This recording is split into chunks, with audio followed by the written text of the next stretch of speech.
Et l'actualité, c'est aussi tout ce qui se passe dans le monde de la culture.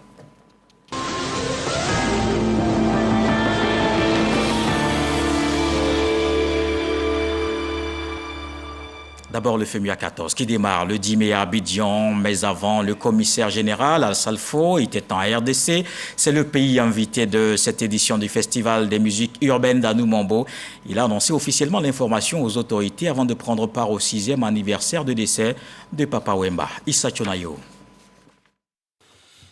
Le commissaire général du FEMUA, Festival des musiques urbaines d'Anoumambo, Traoré Salif, dit à Salfo, à la tête d'une délégation en RDC, République démocratique du Congo. Il y était pour rencontrer des autorités du pays, invité d'honneur au FEMUA 14 et participer au 6e anniversaire de la disparition de Papa Wemba décédé au FEMUA 9 à Abidjan. Le lead vocal du groupe Magic System a été reçu par la ministre de la Culture, des Arts et du Patrimoine, Catherine Katungu Furaha, et Modero Nsiba du tourisme.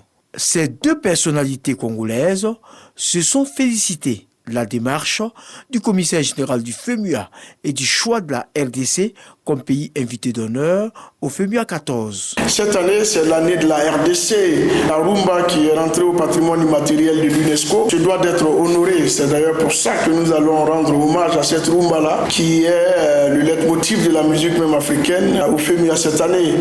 Après ces deux ministres, Assalfo s'est vu ouvrir les portes de la présidence de la RDC, où il a pu rencontrer le président Félix Tshisekedi. Au cours de cette audience, le leader du groupe Magic System a présenté son festival avant de l'informer officiellement que la RDC est le pays invité d'honneur au FEMUA 14. En retour, le président Félix Tshisekedi s'est dit honoré par cet acte et a promis de s'impliquer pour la réussite du FEMUA 14. Assalfo a bouclé son séjour congolais en prenant part au 6e anniversaire du décès de Papa Wemba. Alors, on retrouve notre invité de la page culture, Sonia Affran, qui est l'auteur de La Sphère aux alligators. J'ai juste envie de dire quelle inspiration. Quelle inspiration, parce qu'on est tout de suite accroché dès le début, on y va très rapidement vers la fin. Mais c'est vraiment une histoire toute particulière. Hein. Venise qui cherchait à aider les plus démunis, qui accepte finalement une offre alléchante, mais ne laisse pas son association caritative. Là-bas, elle va rencontrer Romuald. Est-ce qu'on peut dire que c'est là que tout est parti, surtout pour le malheur qui s'en est évidemment suivi? Je dirais que sa rencontre avec Romuald, voilà, qui est un des personnages du roman, a été le chaos qui va plutôt réveiller son esprit, éveiller son esprit. Parce que je pars du principe que pour les grandes tragédies, il faut toujours un peu, pour les grandes histoires d'amour, il faut toujours un peu de tragédie. Et je pense que Romuald a été l'élément déclencheur plutôt de son éveil. Afin qu'elle puisse se rencontrer. Elle était si heureuse avec Romuald. Oui. Qui ne manquait surtout pas d'occasion de se le rappeler, parce que ce sont des collègues de travail. C'était peut-être discret, mais en même temps, c'était très expressif aussi. Oui, une histoire d'amour, vous savez, entre un collègue de bureau, mais qui va vraiment plus loin. Elle va découvrir des choses secrètes. Je ne vais pas spoiler le livre. J'aimerais vraiment amener mes lecteurs à le lire, parce que c'est bourré d'énigmes qui vont leur faire comprendre l'allégorie de la sphère aux alligators. D'accord. Déjà, on va regarder un résumé de cet ouvrage avec Franck Quadio et on se retrouve.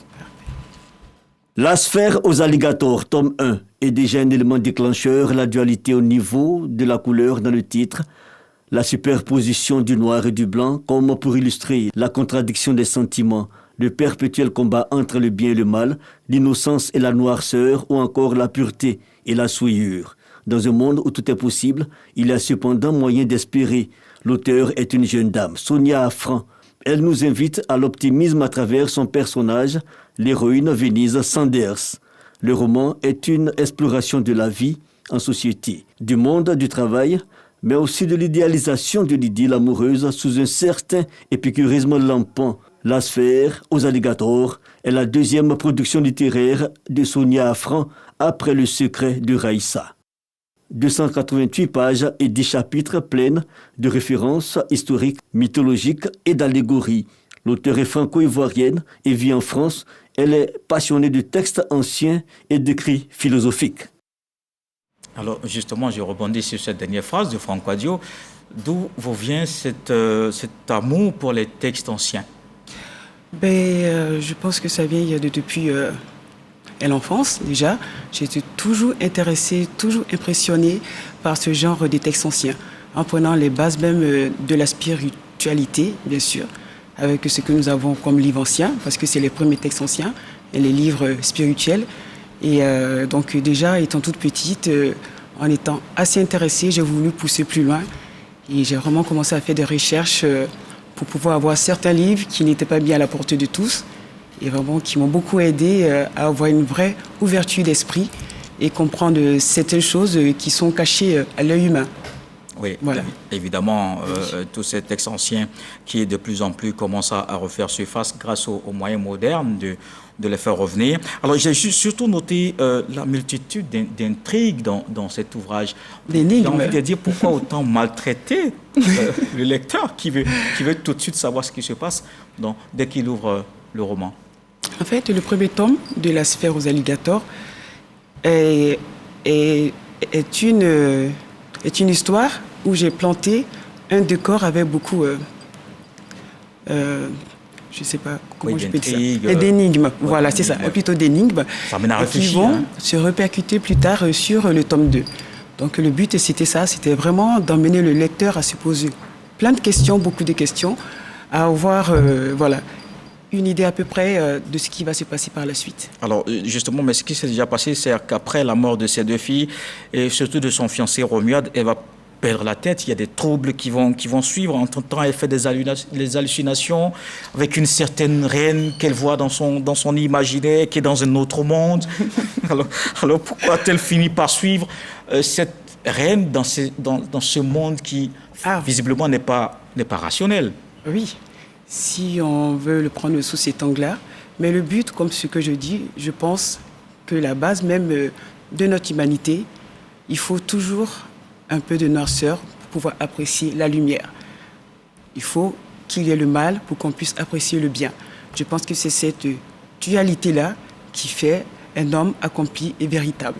Donc voilà pourquoi j'ai voulu amener ce personnage-là avec toute sa fragilité, à montrer que même si on traverse des tracas assez atroces, on peut toujours se relever. Le but, c'est de pouvoir prendre le contrôle de son esprit, de pouvoir redescendre, enfin de pouvoir descendre en eau profonde. Et quand on dit profond, ça veut dire descendre dans la noirceur. Et en descendant dans la noirceur, on ne peut qu'apprécier après la lumière et tout ce qui est... Ah oui, mais sauf qu'on ne sait pas finalement, quand on finit de lire l'ouvrage, on ne sait pas si Venise a réussi à ressortir vers cette lumière, puisque c'est le tome 1, c'est une trilogie. Exactement. Vous allez en arriver certainement au tome 2, tome 3. Le tome 3. Vous nous tirez vers la fin. Non. Jusqu'à quand on mettra fin à cette souffrance du lecteur? Tant que l'imagination sera assez débordante, je continuerai. Le but, c'est de vraiment amener mon lecteur à pouvoir apprécier ce personnage de Benny Sander et à pouvoir se retrouver dans ce personnage.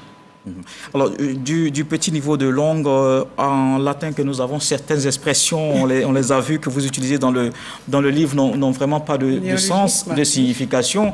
Vous avez créé des néologismes, je vois des veikos, cosmos. Il y a à la page 255, vicis, naram, voviscère. C'est ça. Qu'est-ce que tout ceci signifie? Ça fait beaucoup, on nous entraîne quelque part dans l'inconnu.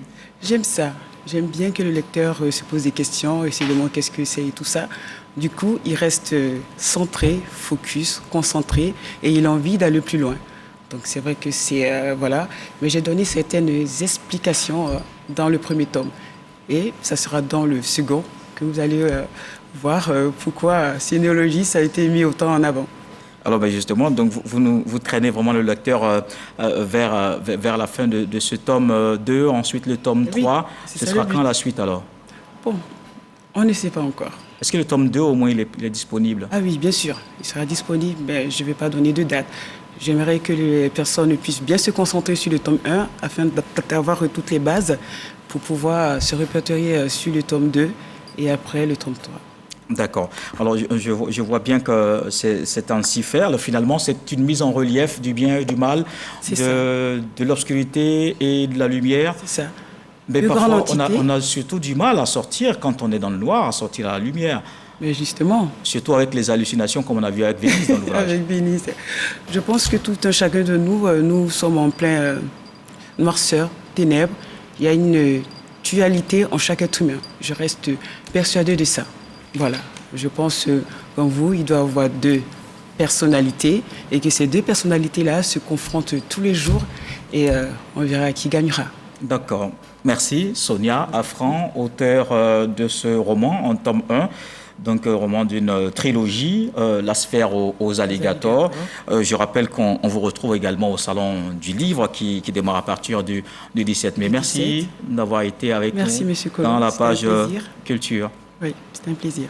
Et on a également appris au cours de ce journal ce décès. La Côte d'Ivoire qui est en deuil, le président de l'Assemblée nationale, Amadou Soumaoro, qui est donc décédé ce samedi. Le président de la République a donc annoncé ce décès. On a reçu dans ce journal le secrétaire général de l'Assemblée nationale, Alain Adra, qui a porté cette information et ce message du président de la République qui a présenté ses condoléances à toute la nation ivoirienne.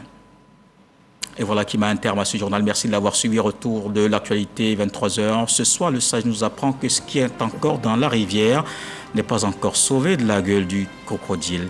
Dieu le voulant, on se retrouve demain.